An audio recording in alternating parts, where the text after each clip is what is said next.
आज मैं एक ऐसे व्यक्ति की बात करता हूं जो आपके बीच का है। उस व्यक्ति को एक फर्जी मुकदमे में फंसा दिया गया। मुकदमा क्या हुआ? डाउरी का केस लगा दिया गया, दहेज का और घरेलू हिंसा का 3-4 केस कर दिया। बेटा डॉक्टर था, वो खुद भी डॉक्टर, उनकी धर्मपत्नी भी डॉक्टर, और एक वकील की बेटी से संबंध हुआ। लड़की कुल 3 महीने घर में रही और उसके बाद चले गई और ये फर्जी केस उन पर लाद दिया गया।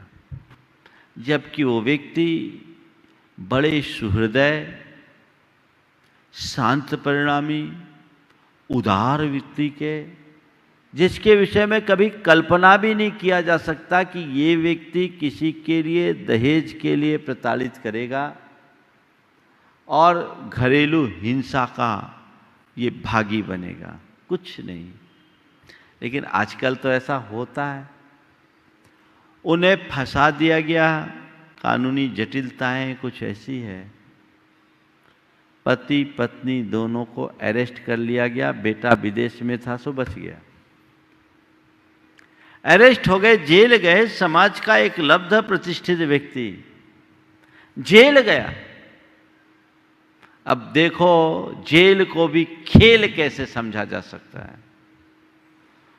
उस व्यक्ति ने कहा, महाराज मैं जेल गया तो मुझे हर पल आपकी एक ही बात स्मरण में आती थी कि कर्मोदय की बात को क्षमता से सहा करो। और महाराज मैंने यही सोचा, कर्म का उदय आया है, अब मैं यहाँ क्षमता रखूँगा। मुझे केवल जानना और देखना है। कर्म का खेल है, क्या खिलाता है देखता हूँ। ये तो निमित्त नैमित्तिक संबंध मात्र है। बोले महाराज मैंने ये सोचा कि ये जेल नहीं, मेरी तीर्थ यात्रा है। बोला महाराज मैंने अपना पूरा समय धर्म ध्यान में बिताया। विचाराधीन कैदी को कुछ करना तो पड़ता नहीं।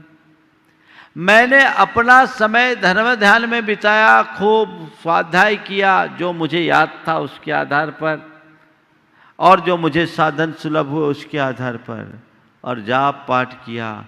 और मैंने यही सोचा ये जेल नहीं, मेरे लिए कर्म काटने का सुअवसर है। और यदि मेरे लिए जेल भी है तो चलो ठीक है, यही मेरे कर्मोदय को स्वीकार है, मुझे स्वीकारना है। बंधन तो निरपराध मानतुंग आचार्य को भी हो गया था, तो फिर तो मैं एक श्रावक हूं। होने दो जेल, निकल जाएगा, सब खेल खत्म हो जाएगा। पूरे टाइम दोनों अविचलित रहे। बाद में केस आगे बढ़ा और दूध का दूध, पानी का पानी हो गया। दोनों बाहर आ गए। आकर के बोले, जब वो मेरे पास आए, बोले महाराज जी 14 महीने बाद ये जेल से मुक्त हुए। उनने कहा महाराज ये 14 महीने मेरे जीवन के साधना के मार रहे, ये मेरे जीवन के अमूल्य क्षण रहे। दृष्टि। जेल में लगातार 14 महीना रहने वाले व्यक्ति के मुख से ये स्वर निकल सकते हैं। कब? जब भीतर भेद विज्ञान हो तब, वस्तु स्वरूप की समझ हो तब। कर्म का उदय आया, स्वीकार करो। जब तुम अनुकूल में संतुष्ट रहे तो प्रतिकूल में भी संतुष्ट रहने के लिए तैयार होना चाहिए।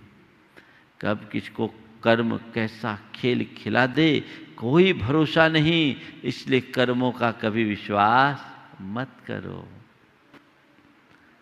पुग्गल कम्मम रागो तस्य विभागोदो होद येसो नहु एस मज्ज भावो जानग भावोद अहमिको। जीवन में चाहे कितनी उपलब्धियां हो, चाहे कितना भी पतन, उपलब्धि को भी अपनी मत गिनना और पतन को भी कभी अपना मत समझना। ये तो ऊपर का परिवर्तन है, भीतर तो जो कुछ है सब शाश्वत तत्व है। उस परम तत्व को पहचानने की दृष्टि होनी चाहिए। मन कभी विचलित नहीं होगा। अब क्या होगा, जो होना होगा सो होगा। क्या सोचूं, क्या सोच रहे, जो कुछ है सो कर्म के धर्म। स्वीकार करो, जो कुछ है सो कर्म के धर्म। इतनी बात मन मस्तिष्क में अंकित हो जाए तो फिर किसी भी प्रकार की चिंता मन में हावी होगी क्या? कोई आकुलता होगी क्या? कुछ नहीं। मैं एक ऐसे युवक को जानता हूं जिससे क्षुब्ध होकर उसके पिताजी ने उसे घर से बाहर निकाल दिया।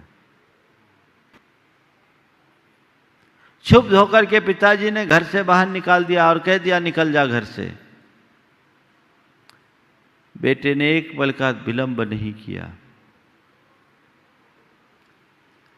पति पत्नी दोनों माता पिता के चरणों में शीश झुकाया और कहा ठीक है पिताजी, आशीर्वाद दीजिए, हम आपके आज्ञा का पालन कर सके। ठीक है पिताजी, आशीर्वाद दीजिए, हम आपकी आज्ञा का पालन कर सके। हम यहाँ जा रहे हैं, बस इतना निवेदन है कि कभी हमें हमारी जरूरत पड़े तो याद भर कर लेना। कोई शिकायत नहीं, कोई विकल्प नहीं। दोनों ने दो दो जोड़ी कपड़े भर रखे और जिस समय निकला जेब में कुल 500 रुपये थे। स्वाध्यायशील व्यक्ति, तत्वज्ञानी, वो गया अपने मित्र के यहाँ, रहा 4 दिन तक। कुछ लोगों ने बोला अरे भाई तुम्हारे पिता ने तुम्हारे साथ अन्याय किया, ये ठीक नहीं है, तुम्हें तो अपने पिताजी से बात करना चाहिए। कुछ लोगों ने कहा तुम्हें तो केस भी करना चाहिए, ये करना चाहिए, वो करना चाहिए, तुम्हारे नाम पर जो प्रॉपर्टी वो तुम्हें ले लेना चाहिए। उस व्यक्ति ने कहा मुझे मेरे पिता से कोई शिकायत नहीं। उन्होंने मुझे जन्म दिया, पढ़ा लिखा दिया, इंजीनियर बना दिया, ये क्या कम है? ये उनके बहुत बड़ा उपकार है। मैं इन सब चीज़ों को सोच भी नहीं सकता। मैं तो ये मानता हूँ कि वे तो केवल निमित्त बन कर के आए हैं। वे तो केवल निमित्त बन कर के आए। इसका असली कारण तो मेरे भीतर का कर्मोदय है। आज मेरे कर्मों को यही इष्ट है तो मैं उसे स्वीकार करता हूँ। मुझे कल की कोई चिंता नहीं। आज कर्म ने मुझे घर से निकाला है तो कल अगर कर्म को यही इष्ट होगा, कर्म को इष्ट होगा तो मेरा घर बसा भी देगा, और नहीं है तो जो है सो है। गुजारा तो एक भिखारी का भी हो जाता है, मैं क्या चिंता करूं। कर्म सिद्धांत का विश्वासी बना। हुनर बहुत थी, गुडविल अच्छी थी।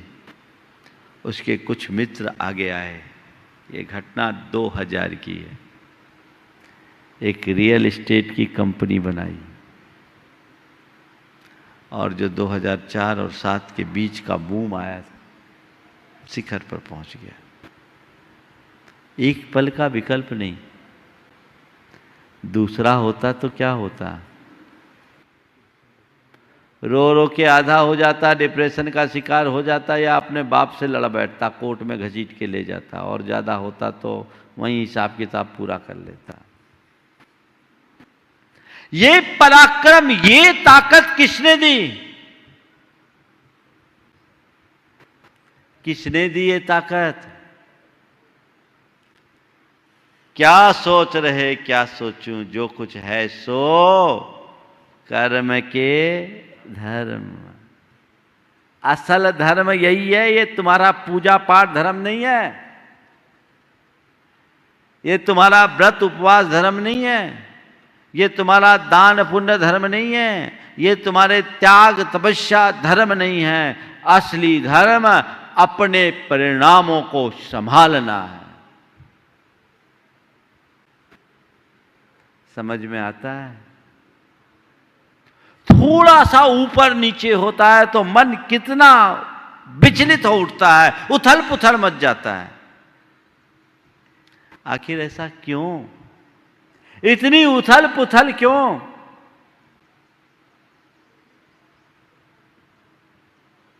जानो और देखो, हर्ष विषाद मत करो, संकल्प विकल्प मत करो, कैसा भी कर्म आए सामना करो, सहज भाव से भोगो।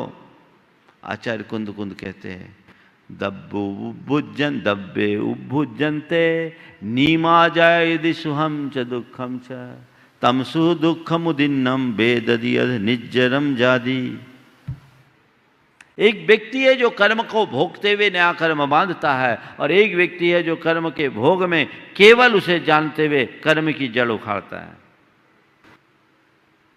कर्म द्रव्य के उदय से सुख और दुख आएगा,